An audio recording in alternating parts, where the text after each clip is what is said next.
Following the enactment of the Local Content Act in December 2021, Rams Logistics sold 51% of the company to a Trinidad-born businessman, Deepak Lal, who has Guyanese parentage with the sole intention of qualifying to be on the register, which would guarantee access to a schedule of services set aside for Guyanese. The ordinary shares of 51% were sold for $210 million. But despite these efforts, the company said its application, which was submitted in April 2022, has been denied with no explanation despite several pleas by the company to the Secretariat. Head of the now divested Trinidad-owned company, Sean Rampersad, said he's confident that Rams Logistics satisfied all the requirements to be added to the local content registry and is urging the local content secretariat to answer its plea or it will be forced to take the matter to court. There's a lot of opportunity to invest in Guyana, and if you feel like things are not going the way it should go, there are avenues like the press, like the courts, like different places where you feel you could get redress as an investor. He went at lengths to ascertain the citizenship of Lal by providing the birth certificate of Lal's grandfather and father, which proved that they are both Guyanese nationals. Lal only recently applied for and was granted a Guyanese passport, and Rampersad rejected claims that it was applied for as a matter of convenience. Rampersad said he does not believe that the action taken to regularize Lal's citizenship could amount to a circumventing of the letter and spirit of the law intended to secure benefits for locals.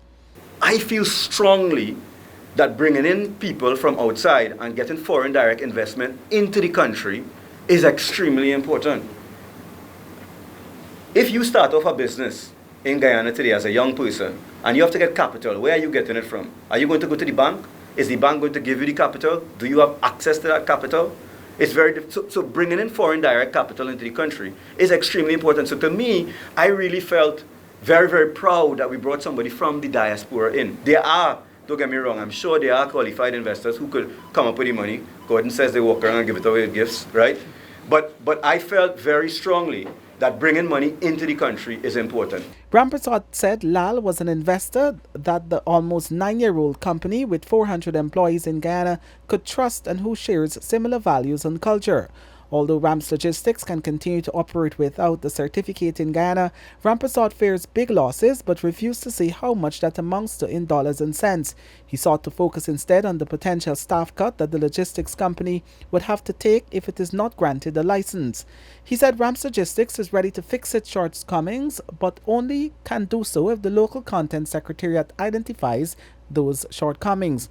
Out of the 400 employees, Rampersad said only 2 are foreigners. On the board of 5 persons, 3 are Guyanese, including Lal, and 2 are foreigners. In addition to the 51% ownership, the law also stipulates that Guyanese nationals must hold at least 75% of executive and senior management positions and at least 90% of non-managerial and other positions. Some of the services Rams Logistics provide are ring-fenced by a percentage of the business that could go to Guyanese and Guyanese companies. The company denied claims that it was unfairly bundling contracts and in the process preventing Guyanese from benefiting. After it was made public on Wednesday that Rams Logistics was denied the certificate, the Private Sector Commission issued a statement expressing its full support for the government's intention to take strong action against entities that are attempting to circumvent Guyana's local content law. The Local Content Secretariat and the Natural Resources Minister declined to comment on the reasons for denying the company the certificate when contacted by the newsroom.